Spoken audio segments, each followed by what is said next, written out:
Hello. For today's Rooted in Love conversation with Gabby and Jason, we're going to be focusing on community, specifically how community heals after adversity, how they grow stronger, and how they transform. And so for today, Steve Kim from Project Kinship will be having a conversation with Jason about community resiliency and transformation and how the spirit of hope is alive in the work that he leads in the community.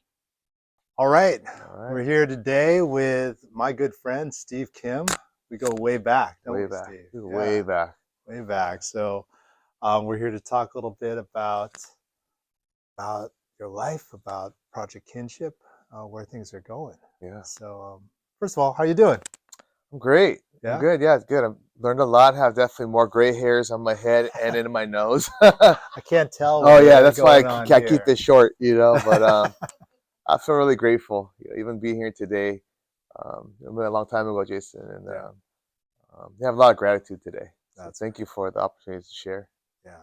We go back almost 25 Dude, years. way right? back. I think we met one of the first times is on a death penalty case. Yeah. Reached out, and you were still doing work way back then. So Yeah. It's been a long journey, but I think it's one where I think back my own professional and personal journey, and we've intersected quite a bit. And I think we've all grown. I think the work that you were doing, the work that I've been doing, in different places, but the relationship remains, and I think the relationship has grown even stronger in the time. But in that time, um, you've done a lot. But before we get there, let's talk about where you came from. Yeah. How we all know. I think now, I mean, it's no secret we're talking about Project Kinship today. But how did you get to there? Not just the start of Project Kinship, but how did Steve Kim get to this place? For the sake of time, I'll give you the medium version. Yeah. I think over the years I've learned that how much trauma has played a part of my life and my family. And so my story starts growing up in Garden Grove as the only Asian kid on my block. And I used to get bullied all the time, like significantly. But when you're a kid, you don't really understand that. You just want to be a part of the group. And so what I realized is every moment of being bullied, every moment of feeling racism really affected me as a kid. And I remember there were times when the kids would let me play tag with them. And I was always it for some reason. So I was in the middle, and it hit you on the back. You'd get up, and like dozens of kids would just hit you on the back of the head and the back. And you'd get up and trying to get up. Somebody would hit you, and you'd fall down. And as a kid, I remember going home and taking my hand and just feeling the welts on my back. And I would tell myself that was fun. And as a kid, you can't articulate how you feel, especially if you don't have that muscle of being able to practice that. And that turned into anger. And eventually, the kids let me hang out with them, and I learned to take bikes instead of having my bike taken. And I think for me, early on, experiencing that trauma really extended into my teenage years, my young adult life years, and for me, I found a way to mask that pain through drugs. And so in 1999, I got addicted to methamphetamines and got homeless on Beach Boulevard in Anaheim. There's a series of hotels there. And I wasn't like shopping cart homeless, but I was motel homeless. And I remember having my daughter at that time. We named her Hope because we didn't have any hope. It was kind of like cliche, but it was like, let's name her Hope, and it was really a bad time. And I remember just trying to rebuild my life, and was able to went in and out of jail a few times, then got rehab. And after rehab, I was trying to rebuild my life, but it was so hard.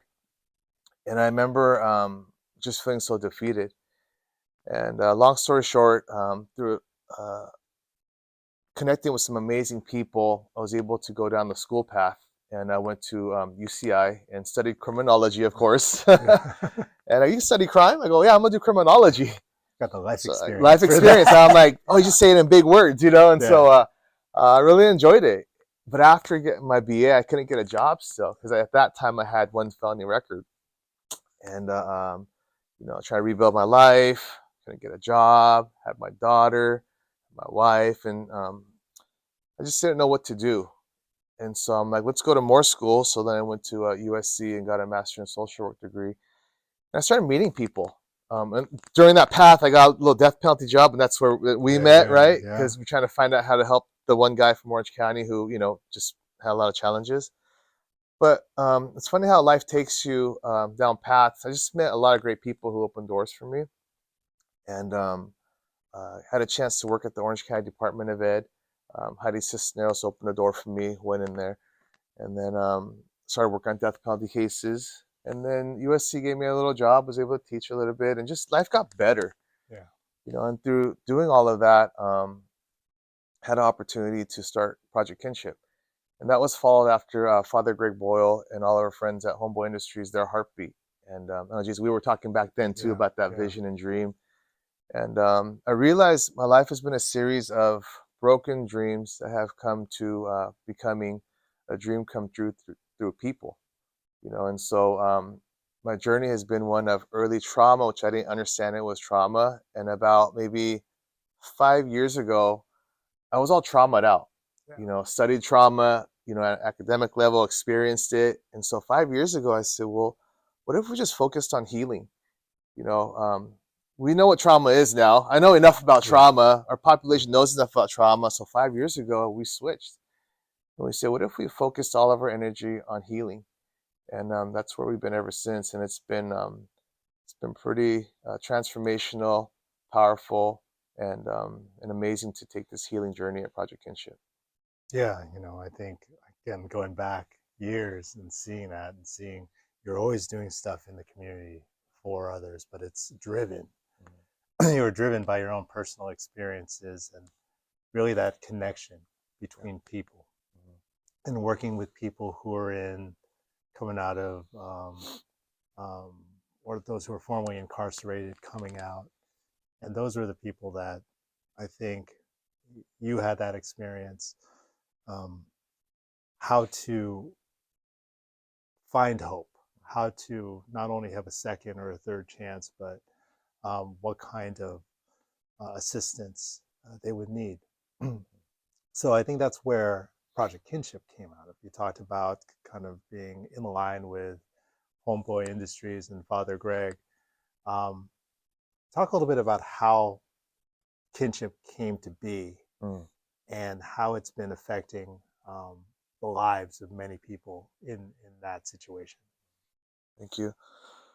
The first thing we wanted to do is humanize system impacted, gang affiliated people.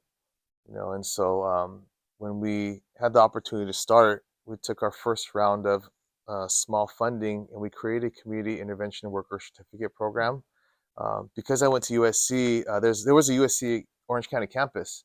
So we got together with them and said, what if we trained 50 formerly incarcerated individuals to be the best community intervention workers? So we talked about trauma, gave them a space to share about what healing looks like, brought in community partners, systems partners to share, to build community. And we began to share a different face of people who've been impacted by incarceration and gangs. They were the face of being trained at a top-tier university. They were the ones giving input on how to deal with community violence, how to deal with trauma, and we graduated them through a certificate program. The challenge is there were no jobs at that time. You couldn't hire people, wouldn't hire folks, and so. But what was cool is my friend Jesse, who went through the program when he graduated, he said, I graduated from USC.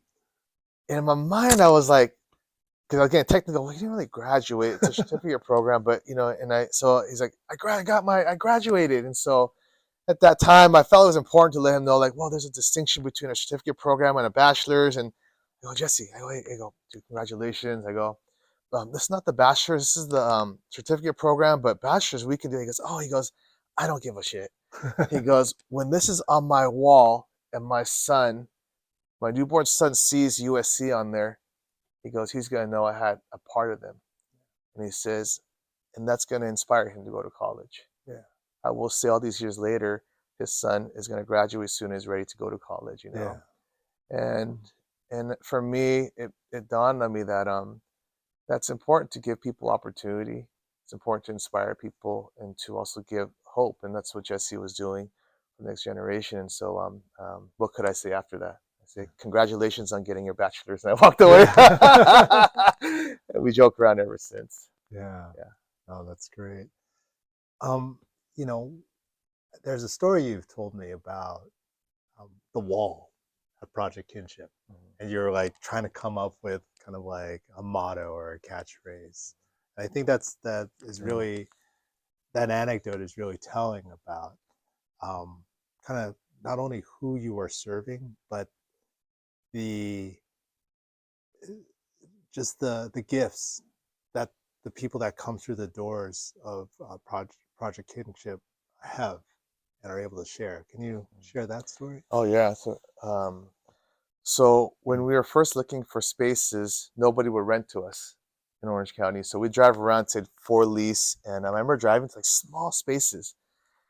I drive up and say, "Hey, I'd like to rent your space," and they would say, "Well, what do you do?" We tell them, and they immediately say, "We can't rent to you." I don't know if that's legal, but whatever. So after the third one, I was finally like, I'm like, okay, we're just an admin building. And so we move into the first space, somebody gives us a chance, and it was amazing. We were the best tenants, grew into 3 spaces. Well, as we were growing, we received a larger grant to move into a larger building. And so we were super excited. And somebody thought it'd be a great idea if I would write a quote for the entryway. So without thinking, I just said, yeah, this is cool. Of course, I'll do it. But I got writer's cramp because I realized everybody walking in would see that quote. So if it was lame, they're going to think I'm lame. Yeah, Because, of course, it was all about me, you know?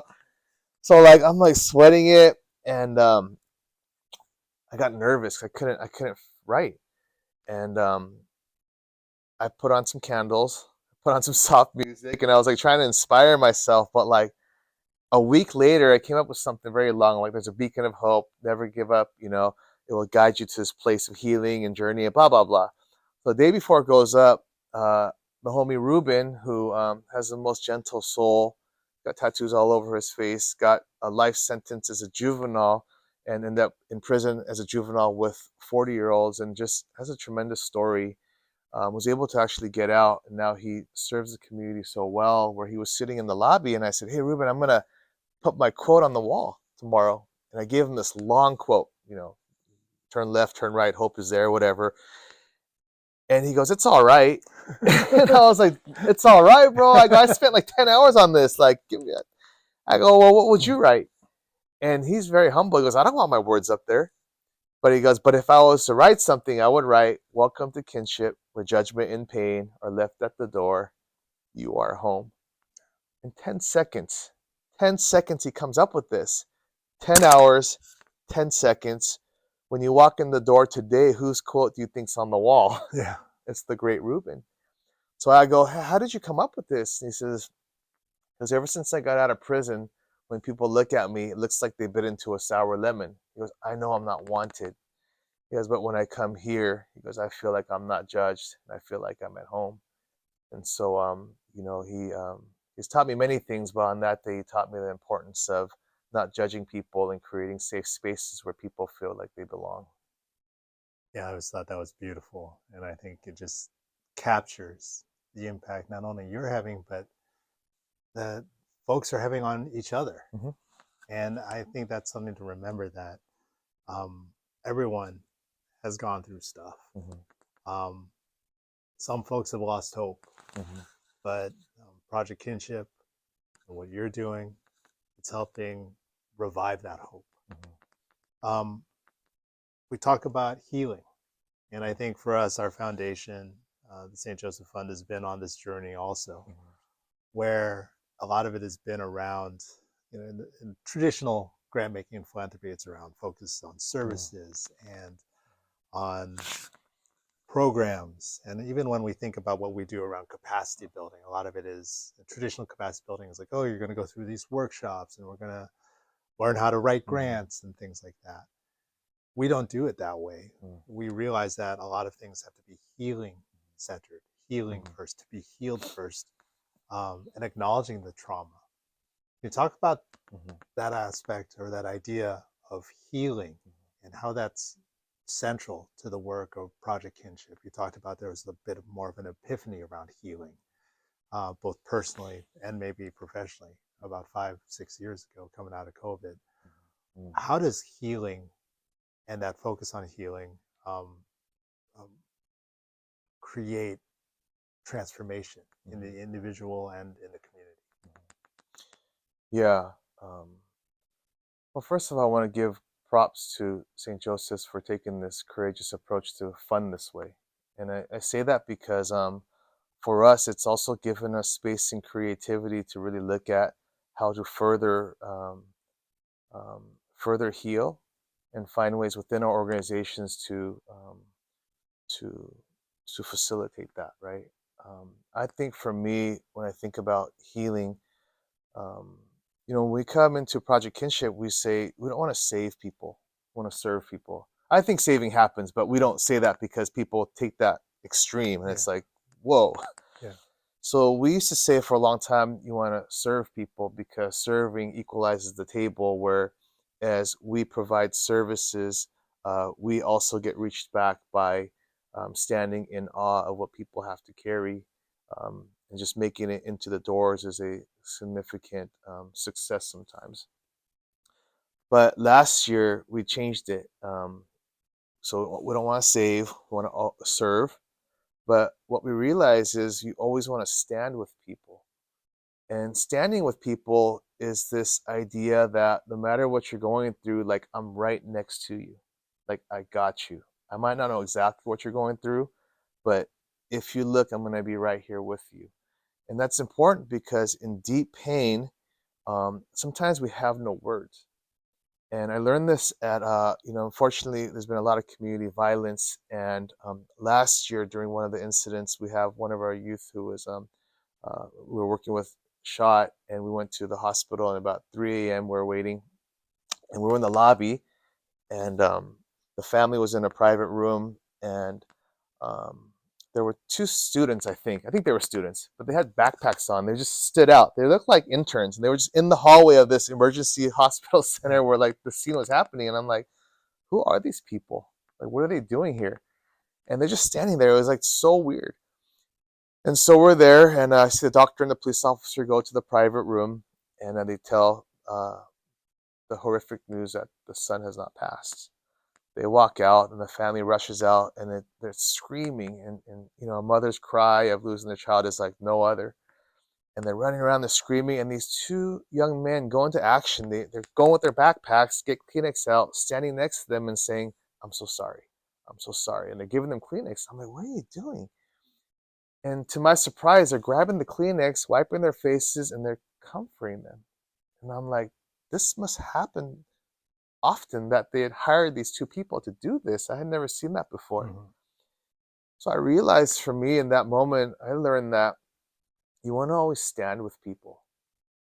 And standing with people will always bring healing.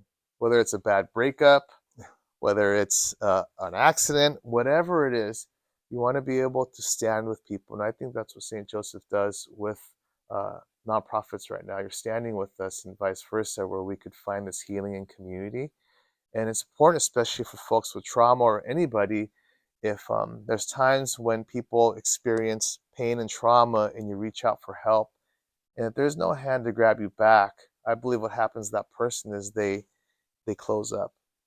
And if you live life closed up like that, it's really difficult. And so it's important that when people reach out in their pain, that a hand grabs them back. And in my opinion, there's lots of ways to heal, but the best way to heal is through community. And you know, you want to serve. That's super important. But I feel like in all that, it's most important to stand with people that will ultimately bring healing. Yeah. No, I always say, you've heard me say this before, that there's so many of us in the community, so many, whether it's an organization or an individual, a family, a neighborhood, or ourselves, we often feel like we are struggling alone. Hmm. Hmm. And when you're struggling alone, Hmm. it's often hopeless, right? Hmm. The world's against you. Hmm. you don't feel like you have any help or assistance, there's no hope. Mhm. I think when we come together, it's not automatic that things, like, oh, everything's fixed. Mhm. That doesn't usually happen. Mhm. But there's a shift, there's a change. Mhm. You go from struggling alone to struggling together. But when you struggle together, you have someone next to you, Mhm. That's right. beside you, in front of you. You're together, holding hands with people. And what comes out of that is you realize you're not alone. Mhm. There's a beauty in struggling together. And that beauty uh, yields this idea of hope. Mhm. It's like, well, I'm not in it alone. At least I'm with you, or we're here together. Yeah. We're gonna get through it. Um, and that's the big difference. And I think with Project Kinship, that's what you're doing. Mhm. I think you're giving hope by just being there with a lot of folks who, let's be honest, like society has forgotten them Mhm. or wants to forget them. But you're not. You haven't forgotten them. Can you talk about folks you're working with, or uh, what you've seen Mhm. that has given you hope with working with folks in the community? Yeah. Um, I feel so blessed because it happens every day at PK. Um, from folks who come in for services, our staff. It's pretty wild over there actually, because it's a organized chaos. Yeah, It's like there's crises, there's because we grew, Jason, we grew from yeah, 2 people to we're at 150 now. Out of 150 people, we're at every unit in juvenile hall, run 39 schools, 6 districts. We're at 24/7 the adult jails inside and out, and we've got our main office. So it's like it's rocking and rolling. And what's cool though is out of 150 people, we're like 95% people of color, 40% formerly incarcerated. This 40% would probably not get hired at most places, yeah, majority of places, to do this type of work. And I'd say we're 99.9% impacted by a family member by incarceration and gangs. And so when you're surrounded by folks like that every day, you're mission focused. And and I think the way we see healing is through every interaction, and we see people transform, we see people connect, and we see people sometimes at their most lowest of places without hope. But our game is when you come in with that hopelessness, as you leave, it's important for you to know that you left me with hope. And they're like, I did? I go, yeah. I go, for you to make it in here and to give us the time and the opportunity to serve you, that means something to us. And you begin to deposit value back into people's lives that even at their worst moment that they can contribute. And that's where transformation happens. And we really live by that and breathe that. But that becomes your culture. There are definitely difficulties in running an organization like yeah, this, lots. But if we're thinking about mission, purpose, passion, for us, we choose to run it this way. And so we see stories all the time. One of the, I think, cool stories is some of the folks that came in 10 years ago, who Raymond Sanchez, who I had the privilege to work with, been with us since the beginning. He started school many years ago, and he didn't have much of a school background. He said, I'm going to go to school. And he's now in his master's degree at Cal State Long Beach, getting his MSW. That's cool. But what happened, he brought a trail of people that have gone with him. yeah, So over 10 years, you see like over 15 people who are now uh, have gone through college. Most of them are getting their bachelor's now. A good majority of them getting their master's. Some of getting they're on their doctorate degrees. And so to see that journey happen as well is very beautiful. And then the everyday interaction of people just coming in, just laughing, dancing, crying, progressing, connecting. Healing's all over the place in our culture. yeah. We were talking about that earlier, like not just this conversation, but way back. I think you said you were like you cry more, right? Yeah, yeah. Yeah. These days it's a little dry because of the management, but just kidding. Of admin work. My That's soul is dead. healthy. Just kidding. HR, Well, management, compliance, all this. Dead. But yeah, we cry. But in community, we cry all the time. yeah. we we're people too, right? Sometimes we Yeah. forget that we got caught Oh, up we're recording. with. We'll start. Oh, we're recording. We'll Okay. start. Oh, I thought it was just, okay. We're recording. Okay. Oh, okay, okay. I thought Yeah. we're. She's gonna edit this up. Oh and yeah, make yeah. it Don't all put that. nice. Don't put that. I'm just kidding. Okay, okay. I thought we were having like a conversation on. We like, are having a conversation. No, not like. Oh yeah, yeah, yeah. Okay, okay. No, let's go. Yeah. Let's do it over. Let's do it over. I guess. That's too real. Yeah. So Yeah. we both have been working in the field Yeah. for decades now. Yeah. Like I said before, it's like, man, we're the old heads now. Yeah, I know. Like, oh my gosh, like. Yeah. And sometimes we think about, like, at least for me, I think about, like, I feel like I'm just starting out, still starting out. But then I stop and I think, like, no, I've been here for a while. Yeah. I've been working in the field of grant making and nonprofit work for almost 30 years. And we realize, like, we're not just starting out, but we're there, whether it be in leadership or whatnot. But like, we've also been through a lot. And a lot of times there are really hard times, whether it be about the organization, just trying to keep the organization afloat, or you're dealing with really emotional stuff with a participant or a client or a community member. And we're also navigating our own personal journey with a family, finances, or whatnot. Yeah. Sometimes we need a little something to get us through. What does that look like for you? You deal with all, like, kind of the swings of emotions. You're dealing with people many times in a life or death situation. How do you manage? How do you cope? We've been talking about the community, but I'm talking about Steve, the leader, Steve, the community member, the individual. Yeah. It's been such a journey, right? I feel like I'm out of denial too. Getting older, And you look good though. Thank you. You too. look good. You too. You look great. Yeah, that's gonna give me a pound of that. Thank you. It's been a journey, and I want to say that through all the ups and downs in my life, I feel like nothing's been wasted. Could I have done some things different? Yes. Could I have controlled some things? No. Like, you can't control, like, who your parents are. Just some things, right? So I think about these things, and it's been such a journey. Project Kinship has taught me so much about leadership. When I was getting sober, I could run myself and be responsible and hustle and grind. And I learned that's different when you're leading an organization and you want to lead with people. That's a really different skill set when you're working with people. And so they've taught me so much. And so I think about myself with all of that. The question is, am I healing? Because I've carried this trauma and stuff for so long. Am I healing?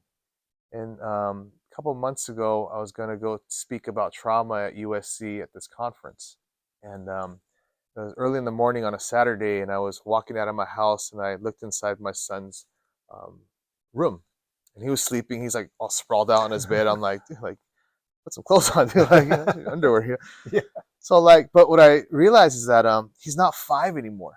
Yeah. In my mind, he's like 5 years old still. Yeah. Like, even though I physically see him, he's like still 5, but he's 16 now. He's like, he's not a little kid. And so as I was driving, I was like, a thought came to me. I'm going to go talk about trauma. I've got all these tattoos all over me that I got growing up. And Noah has never asked me once about my tattoos. Never. He's never asked me. And I thought that was really weird. Because if your dad has all these tattoos, wouldn't you even ask? Like, hey, why'd you get that? That's lame, or that's cool, whatever. Like, he's never asked. And so I was driving. I thought that was really weird. And I'm like, why has he never asked me? And then what I told myself is, I think the reason why Noah has never asked me is because he's only seen a version of a father that's healed and healing. He's never seen the version the rest of my family members have seen. And to me, I go, I'm healing. I'm not the same person in my reactions and things that I was before in my trauma. And that's because of the community and people I'm around. That I didn't heal alone. And so when I go into that, when I take that internal reflection, it transforms me on what I output into the world. And so when I go to work, and it can get very frustrating at times, but when I can see myself of that and I remember where I came from, it helps me see others in a way where I want to also give back what was given to me, because even doing that, I receive more healing. And so it is an internal, external thing. But I think for me, looking back, is I am healing, and in community, all of us heal in the right community. Wow, that's something for me to remember too. Yeah. I look at the kids. I look at my son. He's not 5 anymore. I also have an older kid and a couple of younger ones. So one of them is still 5, but the Yeah. other older one isn't. And you know, they know us as their parent, and for us to uh, see how far we've come through their eyes is a gift also. And thank you for sharing that No, story. thank you. All right, what's the other question? And then I would just say the one we could end with is I love it so much. You talked about hunger. Yeah. What is talking about what is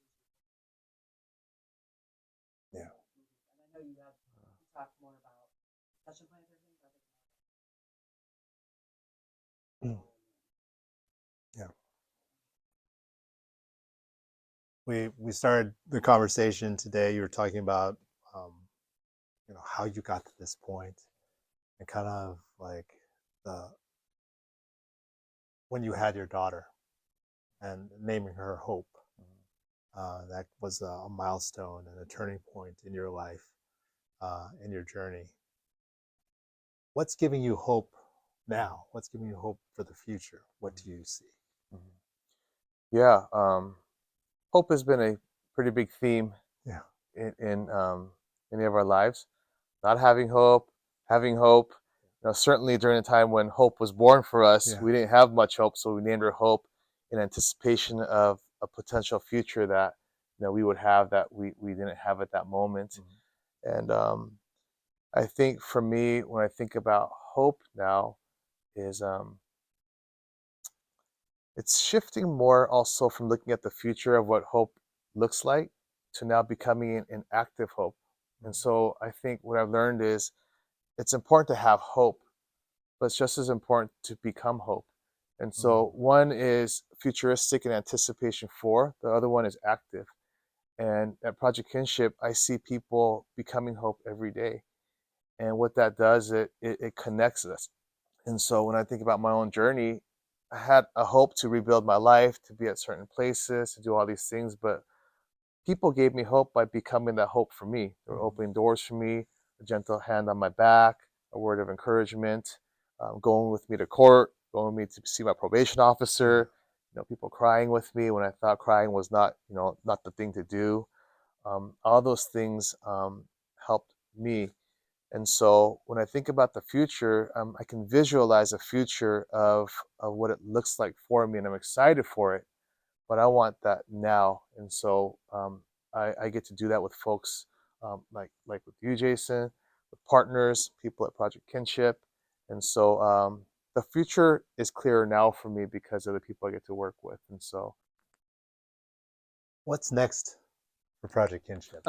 We'll talk about what's Yeah. next for you, but what's next for Project Kinship? Oh man, You talked about the growth, and we were there. I remember it was in the room when you first got the announcement that you got a multi-million-dollar contract years ago, and that changed the trajectory. I think it's fair to say Project Kinship is the go-to organization, not just in Orange County, but in a large part of the region for this kind of work. But what do you see as kind of what's next? I think what's next is sustainability. I think we've arrived. So now one part of the organization is we're not there yet. So getting a plan and strategy to really be sustainable is one part. more importantly, it's to keep the culture and the way the organization is run by the people. And so it has to be community driven. And so for me, it's the starting point of folks who come in. There's a lot of training required, right? A lot of support. And so I think what's next is continuing to raise up the leaders we have, to train them up to have Project Kinship be completely run by the community in the sense of folks with lived experience. Our team is eclectic and multidimensional, but I think it's continuing to train up folks so that PK can really continue to be a place where it's run by the community for the community, and that is one part is to be able to hire them. You know, our folks aren't hireable in the eyes of many places, and they're really missing out because they're the ones that have enhanced our program in many ways. And so the hope is that PK will be a launching pad for many folks to hire our people out into their organizations. And we're happy to do that. You know, we're excited to do that. Um, until that day fully comes, we want to be that place where people can feel safe, people can learn, people can grow, and be able to maximize their full capacity. What's next for you? You and I Me? talk about Oh, yeah. like finding time to rest, and Man. finding time to.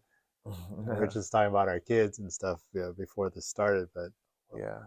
You know, I think it's funny because some would say, "Hey, you've made it," and I'm like, "What does it mean to make it?" yeah, Because I think in many ways you go up that ladder. Once you think you're at the top, you look around, and you go, "This is it." yeah, It's like, "Oh no!" So then you look, "Dag, I really missed." So what's next is probably start thinking about a succession plan yeah, now. You know, when I first started, that was not a reality, but now I realize I'm not a young buck, yeah. but I We're got the time. old heads Yeah, now. yeah, we're old heads. Yeah, It's like, yeah, people call you yeah, Unc and yeah, stuff now. yeah. Yeah, so that's planning, you Yeah. know. But I think there's some goals that I'd like to do. You know, I'd like to um, see how to expand the work more, train people more. You know, it's happening now already. I'm watching people just do better than me now, and to just do amazing things. But I think for me, I'll probably lean more on the spiritual side these days. Yeah. You know, we're not a faith-based org, but there's a lot of people with faith backgrounds. And I think for me now is, God, what is it that you would have me do next Yeah. with my family, my work, and how can I authentically show up to be an encouragement to others as they've done in my life? And so for me, um, that's walking in my truth and also being set in positions where I can continue to work with folks to open doors for people Yeah. that are not able to get in. And so um, I know it sounds so simple, but I think for myself is as I heal, I want to build and be around communities that facilitate more healing. And I think those are places where you remind people of their worth and you lean into love, and people need to know that they're deeply loved, you know. And so Father Greg Boyle, I asked him one time, I said, "Hey G, like after all these years, what have you learned about God looking back?" He's so cool. He's like, "There's nothing you can do to make God love you more." And I was like, "Oh, that must mean we're sacred," you know. And I think people forget how sacred we are. We have one life and limited amount of time in this world. And as people discover and remember their sacredness, people will do amazing things. And so I want to be a part of wherever that's happening. Wow, that's beautiful. I can't wait for the book about your life, Yeah. and then that it's gonna happen. A movie about your life, and I don't I'll know, just man. jump in and do like I want a little bit of a cameo I in the don't know, man. background, just like whatever. But But it's I'm so inspired every time I talk to you. You know, we're partners. You know, we funded the organization, but I think the relationship, like you said, we go back, and it's been really inspirational for me as well. So thank you. feeling's mutual, and I value friendship, and friends are forever. And so appreciate the friendship, Yeah, and the feeling is mutual. thanks. Thank you. All right.